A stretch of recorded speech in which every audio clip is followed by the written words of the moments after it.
jërë ngeen jëfati ci ànd bi ak télévision Futurs Médias dal leen ak jàmm ci xibaaru digg bëccëg bi ponk yi ca gën a fës bokk rek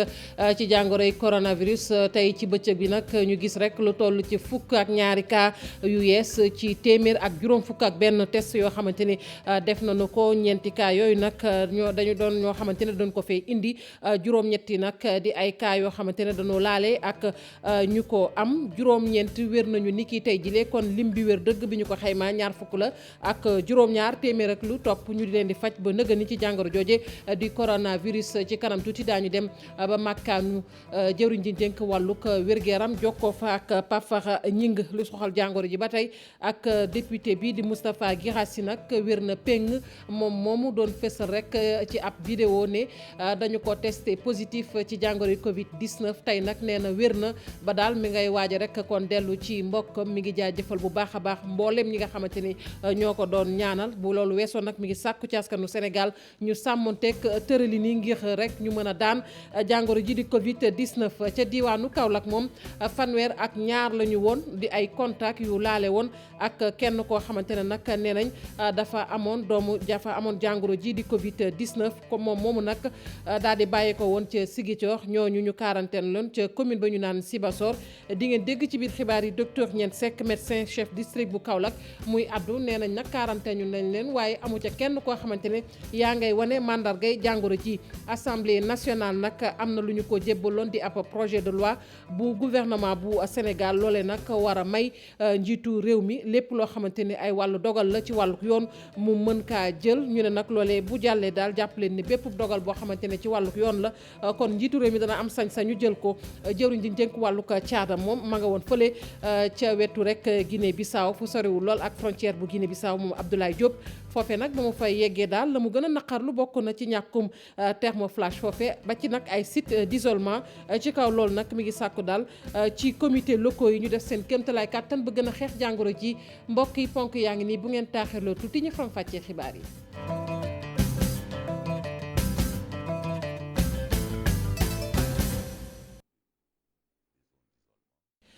dalee nag jàmm ci xibaaru digg bëccëg bi ni ma ko waxee woon tey nag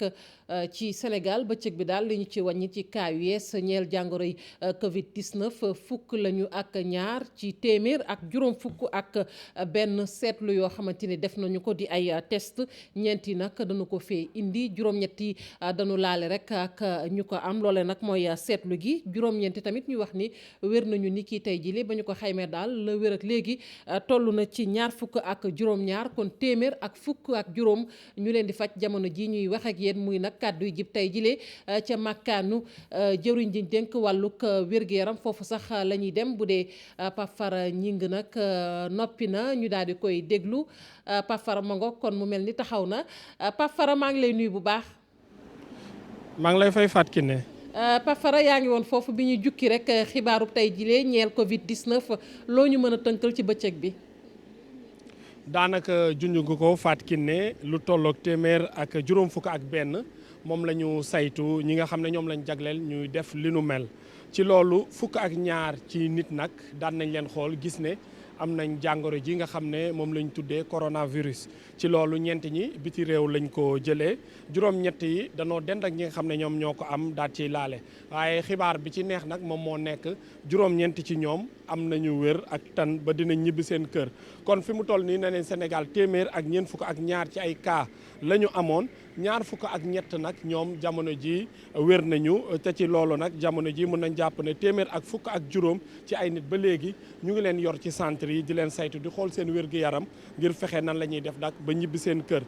Fatou Kiné mun nañoo wax tey ab mbégte tuuti parce que nag contact communautaire yi lañ ciy wax rek ne mbir moom moo ci gën a doy waar comme que nemmewuñ ko tey jii rek loolu mun nañ cee sant yàlla bu baax di ñaan rek mu gën a wëy beneen bu ñu mën a jàpp Fatou Kiné boo xoolee démb ak tey fukk ak juróom benn ci ay nit wér nañu loolu nag lu baax la dinaa dal xel ndax démb 7 la ñu amoon maanaam juróom-ñaar tey juróom-ñeent ñoo xam ne wér nañu kon fukk ak juróom benn yoo xam ne wér nañ ba ñibbi seen kër loolu liñ ci mën a wax naam sunu maanaam wàllu pajin demewuñ noonu amuñu doole yu rëy kon Italie ak yooyu ñu gis fa nit ñi di ñàkk seen bakkan waaye nag jaajëfal bu baax ñi nga xam ne ñoo nekk ci wàllu wér-gu-yaram ndax gis nañ ne ñooñu ñu ngi ciy def liggéey bu rafet beneen question bu ñu ci mën a laaj Fatou Kiné ndax tamit nag Nivaquine bi ñu dem wax boobu ba léegi mbaadu moom mooy indi ay effet wala déet waaye xam naa ne bis bu ñu jàkkaarloog ñii di spécialistes yi ñu mel ni docteur Bousso ak professeur Seydi dinañ ci gën a mën a dellu si ci wàll woowu. kon jamono ji nag bu mu tax nag ñu ne nit ñi wër nañu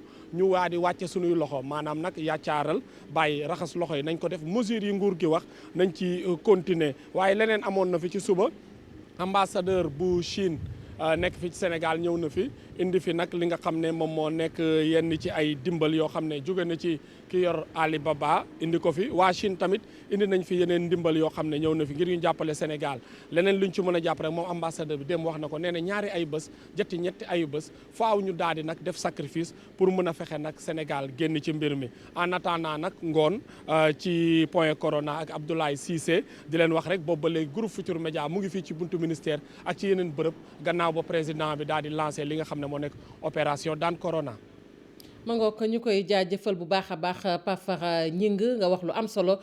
kon mu mel ni xeex bi ñi ngi ci te bu ñu góorgóorloo bu baax a baax kon Covid 19 des na ko daan ci réew mi ci kawit ñu gën a sàmmonteeg tërali ni ci wàllu cet maanaam santaane yi ñu des ba tey ak jàngoro yi coronavirus ndax député bi di Moustapha Guirassy gisoon ngeen nag ci ab vidéo muy wax ni moom dana ko testé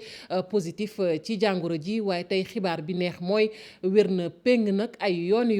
def nañu test ngir xoolaat wér-gi-yaramam waaye ba ñu xoolee ba ca biir nag kon mu mel ni jàngoro ji set na wecc ca moom bu loolu weesu nag mi ngi rafetlu mbooleem ñi nga xamante ni ñi ngi ko doon ñaanal waaye du tee ma ngay gën a soññ askanu Sénégal ñu teewlu ko. suñu borom dégg na seen ñaan nangu na seen ñaan ba yàggul dara xibaar nañ ma ni testé nañ ma encore plusieurs fois test yëpp négatif mën naa génn dem fekk suma njaboot incha allah kon nag maa defoon vidéo wax leen tiis ak nattu joo xam ne ba sunu borom tegoon na ma ko moo war a def ak vidéo sant leen gërëm leen xamal leen ni seen ñaan sunu borom nangu na ko kon nag vidéo sant rek la vidéo gërëmante rek la bëgg nag jeexalee vidéo bi ci suma engagement continuer xeex bi contre le Covid-19 di encourager tamit autorités yi pour ñu gën a mën a anticiper ci crise bi crise sanitaire la dëgg la wante am na crise économique boo xam ne mi ngi ci ginnaawam kooku baax na lool ñu mobiliser wu généralement nag mel ni ñëppay mobiliser wu di xeex bañ nag xalaat sortie de crise te day baax ñu mën a anticiper. ma ngoog mu mel ni kon élément bi yemb na dañuy dellu rek ba fële ci makkaanu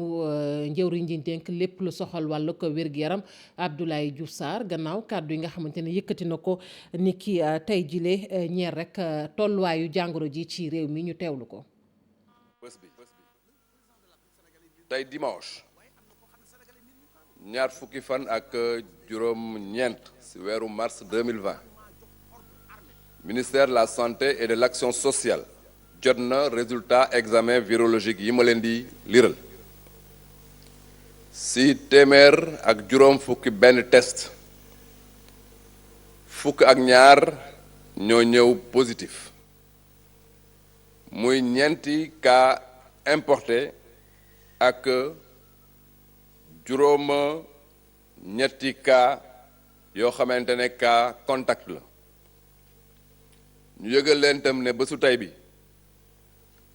juróom-ñeenti patient wér nañ ñu weer leen génnee ci waxtu yi ñëw ñu yëgal tam ne ñi ñu hospitalisé ñi ngi yëg tan ci bésu tey bi ba ñu commencé ak léegi téeméer ak ñeent fukk ak ñaari cas la ñu déclaré fii Sénégal ñaar fukk ak juróom ñaar ñoo ci wër bon dëgg mën nañu wax ne téeméer ak fukk ak juróom ñoo nekk ci hôpital ñu hospitalisé leen ministère de la santé et de l'action sociale mu ngi leen di ñaan ngeen topp bu baax ay ndigalam pour que ñu mën a daan Covid-19 bi ma ngoog ngir ñu mën a daan Covid 19 ca diwaanu Kaolack moom am na ca lu toll ci fanweer ak ñaar ci doomu aadama yoo xamante ni dañu leen a beroon quarantaine leen ndax dañu rek jege woon mbaa sax ñu laale ak kenn ku ñu gisoon ci moom jàngoro ji di Covid 19 mu bàyyee ko woon ca diwaanu Ziguinchor ñooñu nag féete ca commune bu Sibassor gendarmerie nag di leen surveiller waaye bu ñu sukkandikoo ci docteur Niene Seck médecin chef bu district bu Kaolack nee na nag quarantaine ñu leen naam waaye amu ca kenn koo xamante ne wane nga màndargay feebar bi ñu teewlu ay kàddoom ci micro Ibrahima Diame. donc ñu ngi en quarantaine ba tey ci suba ñooñu ñëpp ñu ngi leen di saytu tous les jours te ba tey nii kenn ci ñoom amul mandarga buy wane ne am nañu jàngaro bi donc loolu dañ ciy sant yàlla te suba incha allah ëllëg suba ñoom ñëpp dinañ génn ci quarantaine boobu. donc fu mu toll nii ñu ngi ñaan yàlla loolu continuer bu ko defee ñoom ñu mun ne laa libérer ñu dellu seen liggéey dellu aussi ci respecter matuwaay yi nga xam ne moom la ñu digle pour xeex feebar bi. donc tey fi tey daal district sanitaire Kaolack ñu ngi sant yàlla di ñaan yàlla aussi loolu continuer parce que loolu mooy suñu njëriñ mooy njëriñu askan bi yëpp. ñeenti famille la ñu ngi toll ci fanweeri nit ak ñaar. ma ngoog yeneen i nit yu ñu quarantaine noonu waaye ñoom mujj nañoo génn ca mbir ma ndax ba ñu ko xoolee ba ca biir fukki fan ak juróom def nañu ko ca fa ñu leen rek quarantaine noonu muy nag gox ba ñu naan Marewe ca Vélingara la nekk waaye daal amuñu benn yoon jàngoro ji ñu doon joxtu ca ñoom ba tax na nag tey ñoom ñëpp rek dellu nañu ci seen i mbokk mu mel ne loolee mbégte la ca ña fay yeewoo Abdoulaye Diallo la ñuy fekk ji ca diwaanu Kolda. ginnaaw bi ñu leen bëree depuis ñaari ay bés ñeent fukk ak ñeenti nit yu ñeenti njaboot yu Vélingara ñoo daal di génn ca biti. seen situation tey mooy seen 15e jour du moins tey dañu leen bàyyi ñu ñibbi parce que def nañu ay tests yi c'est négatif tests yi woon na ñoom amuñu feebar bi donc tey dañu leen di bàyyi jox leen seen papier bu woon ñoom amuñu feebar bi. yor askan wi ni mel ci confinement yombul woon pour waa kër docteur yi daan saytu seen wàllu wérgu yaram saa su ne. que confiner des familles c'est extrêmement difficile parce que vous les privez de tout mouvement ils restent sur place donc il faut assurer leur alimentation il faut assurer leur santé il faut assurer tout ce qu'ils auront besoin. ngir jàppale comité départemental de gestion des épidémies bu Vélingara béykat ceeb yu bassin de l'Anambé ñoo jébbal boobee comité. ab ndimbal bu ëpp 2 millions ak xaaj ci ay saabu ak ay dund. dégg nañu oote bu njiitu réew mi oote looloo tax Agri-Sen di ab kuréel béykat bu yëngu fii ci Vélingara mënul woon bañ a yëngu loolu ñu tax a jëbbal waa comité départemental bi ndimbal bi ngir surtout ñu mën a jàppale suñu mbokk béykat yi wopp. parce que raxas loxo dañ koy wax mais du ñëpp ñoo am moyens yi ñu koy defee donc lii bu ko defee dañ koy wax jaajëf ba pare di rafetlu mbir mi donc lii mu def ni tey président de la république ci boppam moom moo ko ciy sant di ko ci gërëm je dis président de la république effectivement wax nañu ministère de la santé mais aussi wax nañ l'ensemble du gouvernement de la république du Sénégal. fàttali ne Kolda amagul kenn ki fi yor jàngoro wi waaye bare na liñ fiy signalé ay nit te mu amoon ay prélèvement yu ñu yónnee woon ca Dakar te ñu doon négatif mu am tamit ay cas yiñ fi ber te ñu leen di topp. niñ ko waxee woon ci ponk xibaar yi pencum ndawi réew mi nag nguur gi jébbal na ko benn projet de loi ñaar fukki fan la ak juróom-benn ci weer wi ñu ne ngir nag ñu daal di fexe rek ba loolee ñu jàllale ko ci assemblée nationale solo si nag mooy may daal njiitu réew mi bépp dogal boo xamante ne dañu koy jël ci wàllub yoon mu am sañ-sañ bi jaarale ko ci ab ordonnance rawatina ak jamono ji nga xamante ni ci la ñu toll Ibou Diouf moo ñu jàngatal boobee projet de loi. Légalement, la durée du couvre-feu décrétée par le chef de l'État ne peut excéder 12 jours. Autre préoccupation notée dans ce document et qu'il faut contourner, c'est cette nécessité de passer à chaque fois par l'Assemblée nationale pour valider une décision urgente. Et dans le contexte actuel, le Sénégal a engagé un combat sanitaire. Il convient de consolider la résilience durable des populations, de mieux protéger celles-ci. ma ngoog du ñàkk ñu ñëwaat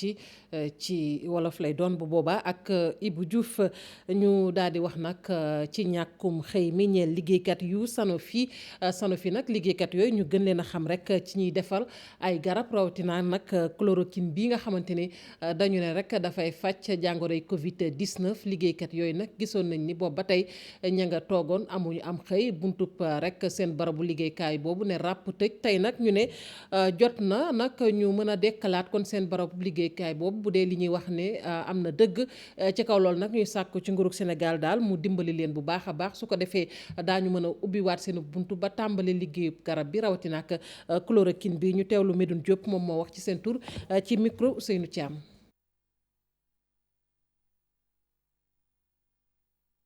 kon du ñàkkit loolu ñu dellu si ci waxoon naa ko tamit ci ndoxteelu xibaar yi muy jëriñ ji nga xamante ni moom la ñu dénk wàllug caada moom nag ma nga woon ca boori Guinée Bissau maanaam fa sorewul lool frontière bu Guinée Bissau moom Abdoulaye Diop foofee nag lam fa naqarlu mooy ñàkkum thermoflash bi nga xamante ni gisu ko fa benn yoon muy jumtukaay boobu nga xamante ne moom la ñuy xoolee mandarga bu njëkk ñeel nag Covid 19 lu ci mel ni yaram buy tàng loolu nag lu mu naqarlu la waaye bu ko weesoo mi ngi sàkku rek ci maire bu Balantacounda mu gën a dooleel nag comité locaux yi su ko defee ñoom it ñu mën a dugal seen loxo ci xeex jàngoroy coronavirus. Bakary Konté Xaali Jaame.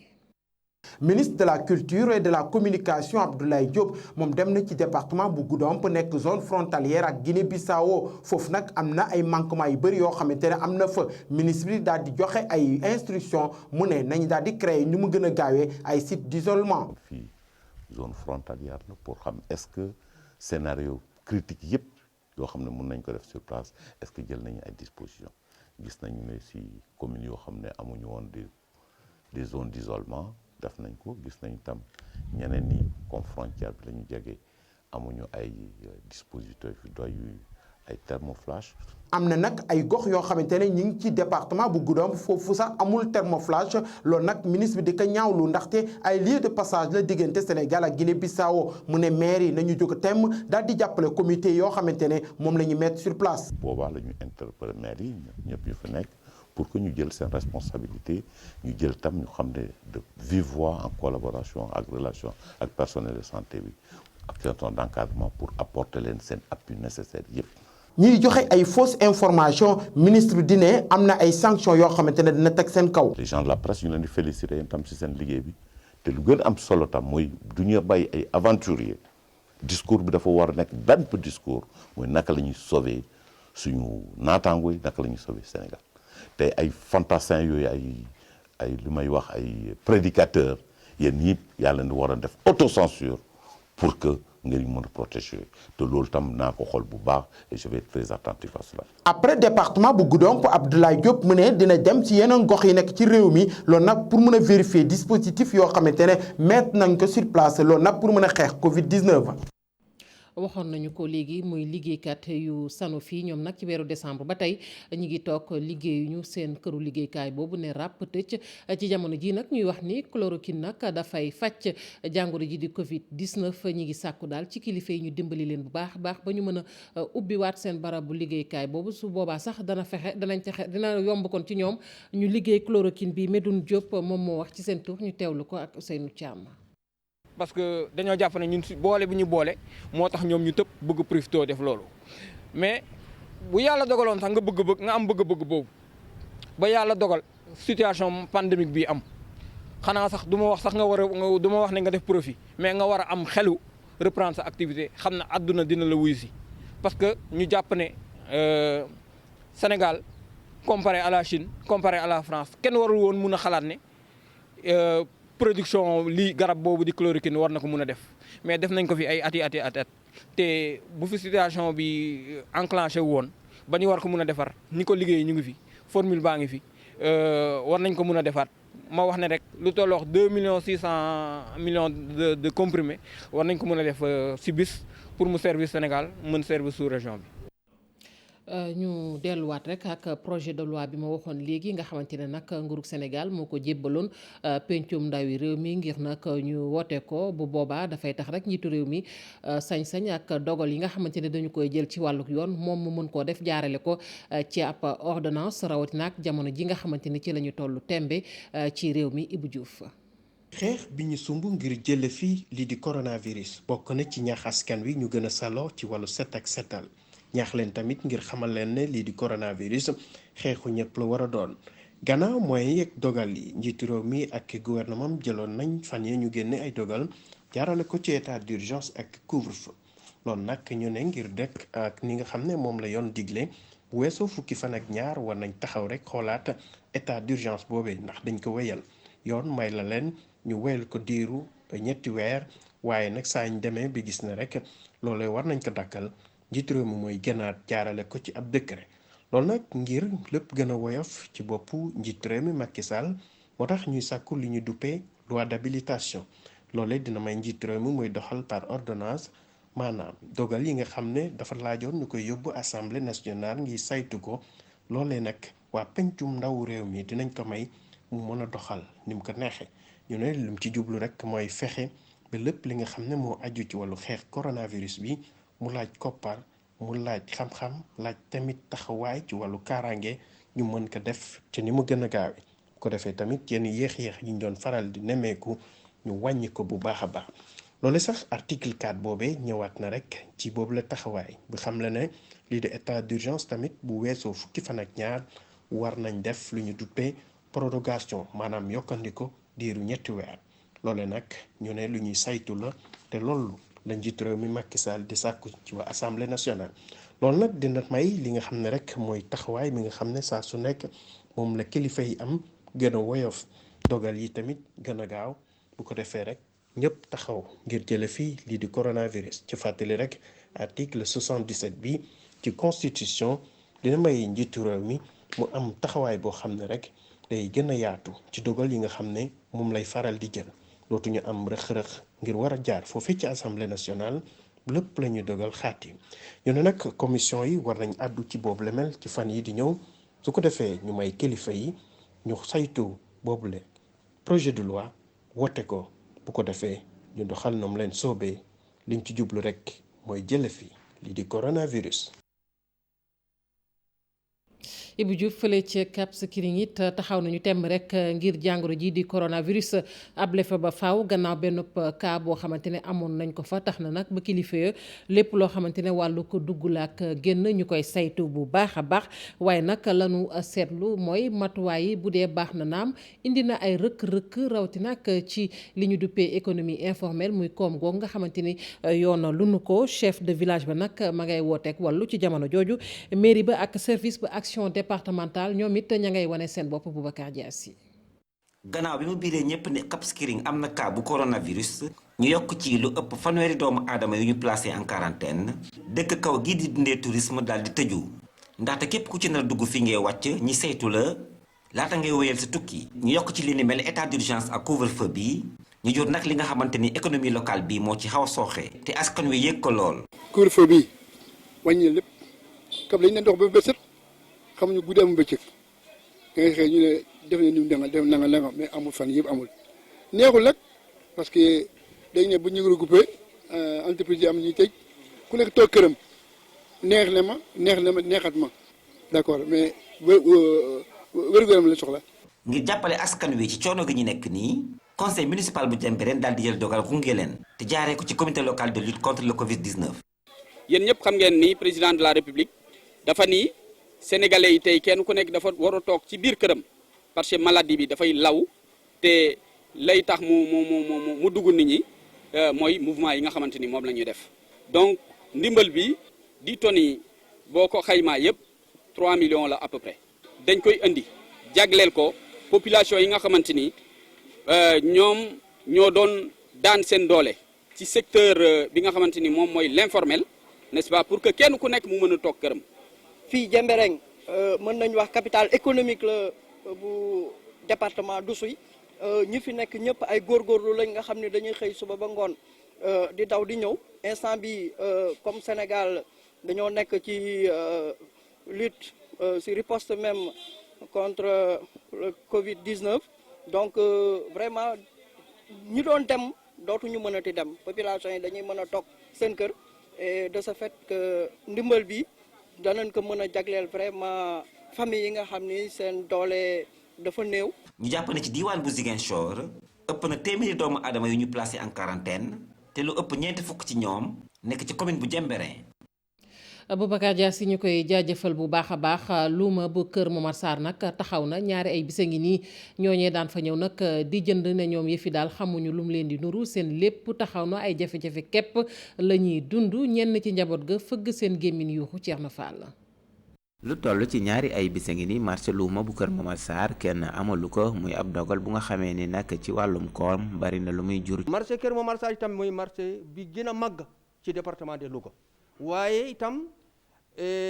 arrêté ko dana am lu mu jur sax ci suñu développement ak suñu économique ak suñu sax nekkin. mën naa wax ne mënuma sax kayima ñaata million waaye xam naa ne alal bu bare na bokkan bi daanaka dana doon jóge ci àll ñëw ci kër dëkk bi. dana doon jóge fii sax dugg ci yeneen dëkk. meeru dëkk bi di xamle ni ngir xeex jàngoro ji di coronavirus lépp lu mu aajo rek ñoom danañ ko def. waaye nag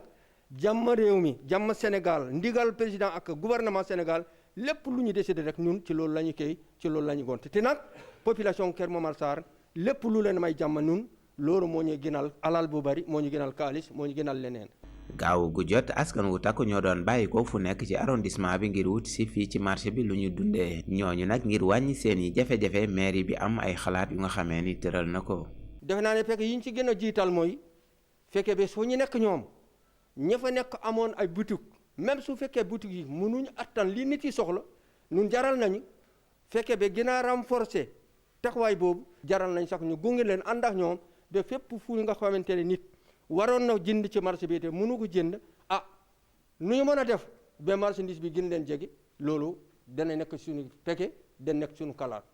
ngir fàggandiku ci jàngoro ji di coronavirus fii ci Kër Momar Sarr maire bi génne ci jibaam lu toll ci 3 millions jënd ci ay jumtuwaay lu mel ne ay kit sanitaire ay produits détergents ak ay antiseptique nag jébal ko comité bi nga xamee ni si samp nañ ko fii ci diwaan gi ngir muy xeex jàngoro ji di coronavirus.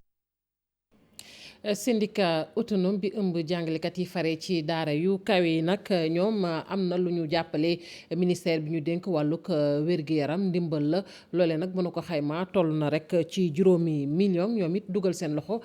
ci xeexub jàngoroy coronavirus. Malick Fall ñu teewlu ko moom mooy secrétaire général bu SAES ci micro Cheikh Diop ak Youssou Baro. dañ ko def muy nekk bu ñu simplifier rek pour indi suñu jàppale ci xeex bi nga xamee ni Sénégal mi ngi koy xeex mu jëm ci wàllu coronavirus bi ñu koy wax Covid-19 alors mu nekk benn don boo xamee ni valeur u 5 millions juróomi millions ñu jënd ko ci matériel yoo xamee ni yu am solo la maanaam lu jëm ci daanaka mën nañu wax ni am na lu mat 1000 équipements d'équipement de protection individuelle am na lu ëpp 2 junni masques chirurgicaux am na yeneen masques yi nga xam ne moom laa takk ni nga xam ne benn bu nekk mi ngi jar 3000 am nañ ci lu ëpp 200 yoo xam ne indi nañ ko ci am na également ay carton yu bare yoo xam ne ñoo ngi ci def alcogel ak ay yeneen carton yu bare yoo xam ne ñoo ngi ci def solution hydroalcoolique am nañu également lu mat 3 bidons yu 20 litres yoo xam ne ni également alcool lañ ci def mais ñuy fàttali également que yamuñu foofu rek ndax suñu yeneen camarades yi nga xam ne ñoo ngi nekk ci département chimie yu nekk ci faculté de sciences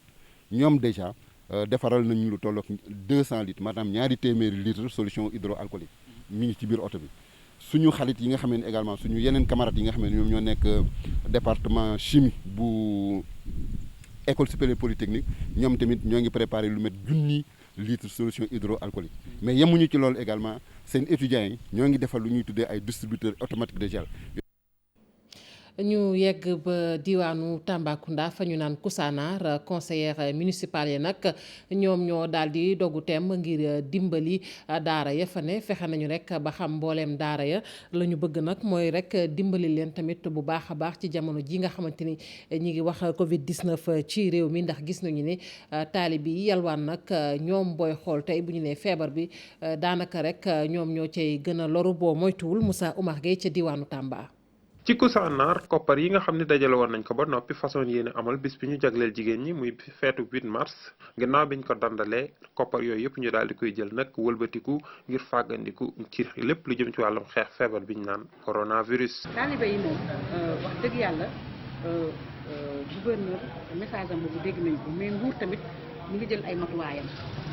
ministère de la femme sax man barki dem si ko ministre yónnee na ma message nee na nañu xool taalibe yi fu ñu nekk di dajaloo te amuñu ñu leen yoru ñu ngi tasaaroo ñu fexe ñu dem ci administration comme préfet wala gouverneur ñu bind moom mu ñëw jël leen parce que yëpp na ay béréb yoo xamante ne pour xale yi ñu mën a nekk la. dañ koy yóbbu ci dëkk yu am poste de santé. muy yan Koussanar am na poste de santé Dawaadi am na poste de santé et Boye am na poste de santé. te yàlla dimbale nañ tam Koussanar am na ambulance bu bees Boye am na ambulance Dawaadi rek mu ngi des ça également aussi suñu amee comme ça ñu ngi koy ñaan am ko pour avoir quand même pour pouvoir couvrir suñu poste de santé yëpp. état d'urgence ak couvre-feu ki nga xam ne moom mooy sous-préfet bi nekk ci Koussanar xamle na ni daanaka askan wi ak ñi nga xam ne ñoom ñooy way takk der soldat si ñu ngi koy toppatoo ku ci nekk nu mu waree. vraiment fii couvre-feu bi respecté nañ ko bu baax a baax parce que même man démb ci guddi rek maa ngi doon jéem a xool ba xam réellement est-ce que nit ñi ñu ngi dox wala déet mais gis naa ne dëkk bi dafa calme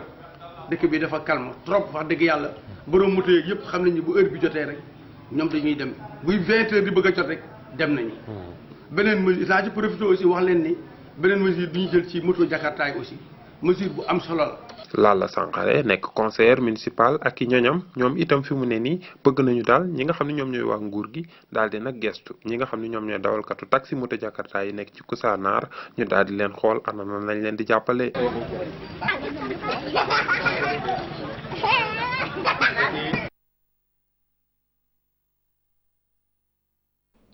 député bi di Fanta Sall nag moom li muy naqarlu rek mooy ñenn ñi nga xamante ni dañuy daw di dugg ci réew mi bañ nag ku leen contrôler saytu leen ci tali bi moo waral rek ñu àbb àll bi loole nag mu gis ni baaxul benn yoon ci jamono ji nga xamante ne nag ñi ngi ci jamono yi jàngoroy coronavirus nag noonu it mu daal di amal ab nemmeeku boo xamante ne def na ko ci ay këri diine ci marché central ba ci poste de santé ba nekk ca Koungheul dañu ci ànd ak Omar Ndiaye.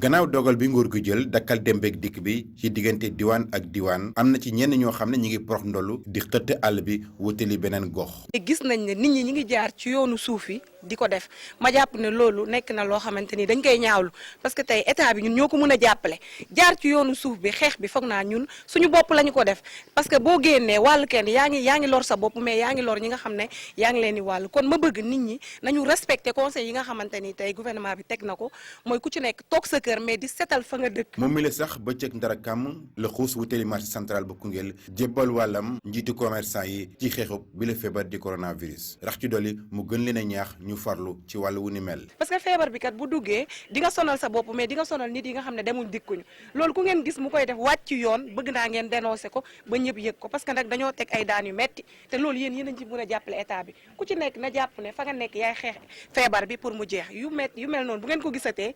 dénoncé leen ko bu leen wax ne kii bu ma ko waxee daf may mere wala kii sama mbokk la wala kii sama xarit la parce que tamit feebar bi tey ba mu duggee ci réew mi lépp a taxaw comme lépp a taxaw nag nañu xeex ñun ñëpp pour feebar bi génn ci dëkk bi ñu continuer suñu liggéey Sénégal jàmm la xam. toll na ci 7 millions ci ay matériel dale ko ci saabu dund ak ay jumtukaay yu wér-gu-yaram mu jébbal ko daara yi ak yenn bërëbu fajukaay nekk ci département bu Koungheul.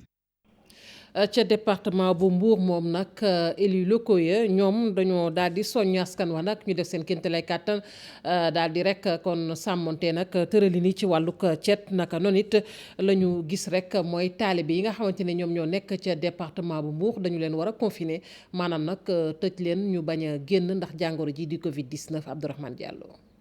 ginnaaw bi ñu leen bëree depuis ñaari ay bés ñeent fukk ak ñeenti nit yu ñeenti njaboot yu Vélingara ñoo daal di génn ca biti. seen situation tey mooy seen 15e jour du moins tey dañu leen bàyyi ñu ñibbi parce que def nañu ay test yi c'est négatif test yi woon na ñoom amuñu feebar bi donc tey dañu leen di bàyyi jox leen seen papier bu woon ñoom amuñu feebar bi. yor askan wi ni mel ci confinement yombul woon pour waa kër docteur yi daan saytu seen wàllu wérgu yaram saa su ne. que confiner des familles c'est extrêmement difficile parce que vous les privez de tout mouvement. Ils restent sur place, donc il faut assurer leur alimentation, il faut assurer leur santé, il faut assurer tout ce qu'ils auront besoin. ngir jàppale comité départemental de gestion des épidémies bu Vélingara béykat ceeb yu bassin de l'Anambé ñoo jébbal boobee comité ab ndimbal bu ëpp 2 millions ak xaaj ci ay saabu ak ay dund. dégg nañu oote bu njiitu réew mi oote looloo tax Agri-Sen di ab kuréel béykat bi. ma ngoog ñu koy jaajëfal bu baax a baax ñu daal di dem rek seeti kenn ñu ngi koy wax nag Thierno Oumar Sow moom nag sëriñu daara la ma ngay dund fu sore sori sax fële ca forêt classée bu Mbaaw mi ngi foofu nag ak i taalibeem moom nag nee na mi ngi def kéemtalaay kàttanam ngir rek mën a jàmmarloo ak jàngoro ji di Covid 19 waaye nag dafa am luy ñuul ci sow mi ndax tey jile ay taalibeem mënatuñoo dem fenn ci réew mi naam sax léeg-léeg ñu daan seeti seen mbokk waaye tey mënatuñu ko ndax matuwaay yi nga xamante ne jël nañu ko ci wàllu kaaraange bu ko weesoo nag la muy sàkku rek ci ñoñam mooy ñu daal di fexe lal waxtaan seen diggante ak njiitu réew mi président Macky Sall Habib Faye la ñu fay fekk ji. ci biir àllub mbaaw gi la nekk ak ay taalibeem làqu fi di ñaan ak it di wéetal suñu borom moom mi nitu yàlla la di wuyoo ci turu Thierno Oumar Sow jamono ji mi ngi janook lii di coronavirus gi tey ji la nga xamante ne am na ko ci pexe rek ci mbas mi moo di ay ñaan waaye itam di ñaax askan wi ci seen boppam it ñu dellu ci yàlla ngir gën a mën a xeex jàngoro jile. dellu ci yàlla saafante balante ak joxante la balante ak te wóolu yàlla gëm yàlla te wóolu ko borom xam-xam yi borom may yi borom baatin yi nañu jóg lu ñu man def ko ba lii ma wàcc ci réew mi mu nekk loraange goo xam ne kenn xamul lu mu jur ëllëg. ay li nga xam ne mi ngi ñëw nag nañu góorgóorlu ba taxaw ci ba ñu ban a egsi ndax ba agsee kat moo gën a métti fuuf li ñu toll nii. waaye mesure ya nga xamante nit nguuru Sénégal jël na ko ngir xeex bileeg jàngoro loolee doon na loo xamante nit dal na ca kaw taalibeem ñoom ñi mënatuñoo dem ak dëkk ci dëkk ak dëkk sëriñ bi moom di woo rek yeneen sëriñ yi nekk fii ci Sénégal ngir rek ñu waxtaan ak njiiti réew mi. defet bu rëy la ndax lii am nii buñ naree bàyyi suñu aada bàyyi li nga xam ne moo la fi mag ñu baax ñi bàyyi woon dugg ci leneen lu ñu xamut mooy saxaar buy daw ba mu yàgg mu wàcce raayam bay bu ñu xaaree saafara tubaab yi bu sotti ndax mag ñi fi jéegatu kat mel ñu woon noonu lépp lu ma soon am dañ daan taxaw ñaan aj loola mu dem ci jàmm ak salaam am yeneen yu fi daan am. lii di couvre-feu ak confinement loolee la ñuy dund jamono ji tax na itam ñu bari ci doomu Sénégal yi ngir rek ñu dox seen soxla doon na loo xamante nit lu jafe lay doon fa mu nekk ak autoroute bi weesuwul benn ci ay kilomètres foofee mooy dalluwaayu Thierno nekk barab boo xamante nit bu doy waar la bu làkk waaye itam la mu fay gën di def bokk na ci ay ñaan ak njàngum alxuraan. cant ak ngërëm ñeel la Habib Faye ak Asmalik Diop laata ñuy tàggatoo tënk rek li nga xamante ne nag mooy xibaar yi ci jàngoroy coronavirus ci àdduna rawatina ak réew yi nga xamante ne nag ñoo ca gën a loru bokk na ci Italie lu toll fi mu ne nii ci maanaam fukki junni ak ñaar fukk ak ñett ci doomu aadama ñoo ca faatu fukki junni ak ñaar ak ñetti téeméer ak juróom-ñetti fukk ak ñeent ñoom wér nañu ci gàttal juróom-ñaar fukki junni ak juróom-benn fukk ak juróom ci doomu aadama ña nga leen di fàcc ca Italie bu dee États-Unis moom jàpp leen ni téeméeri junni ak fukk ak juróom-ñett yu toftal ñetti téeméer ak fukk ak ñeent ñoom la ñuy faj ñaari junni ak ñaari téeméer ak ñaar fukk ak juróom-ñeent ñoo ca faatu ñetti junni ak ñaari téeméer ak ñaar fukk ak juróom-ñett ñoo wér peng ca États-Unis la Espagne nag foofee la ñu fa tënk mooy juróom-ñaar fukki junni ak juróom-ñett yu toftal juróom-ñaari téeméer ak juróom-ñeent fukk ak juróom-ñaari cas la ñu fa wàññi juróom-ñetti téeméer ak juróom-benn fukk ak ñaar ñoom ñoo faatu juróom fukki junni ak juróom-ñaar yu toftal juróomi téeméer ak juróom-benn fukk ñoom la ñu faj ba ñu wér ci Espagne mooy tënk bi ci Covid 19 mbokk yi ni ngeen ko gisee noonu kon foofee la ñuy tàggatoo ci xibaaru digg bëccëg bi sant leen gërëm leen yéen ñi fare woon ci machine bi ak ñi jàpp ci xibaar yi ba mu sotti dig daje ci yeneen jotaay xibaar.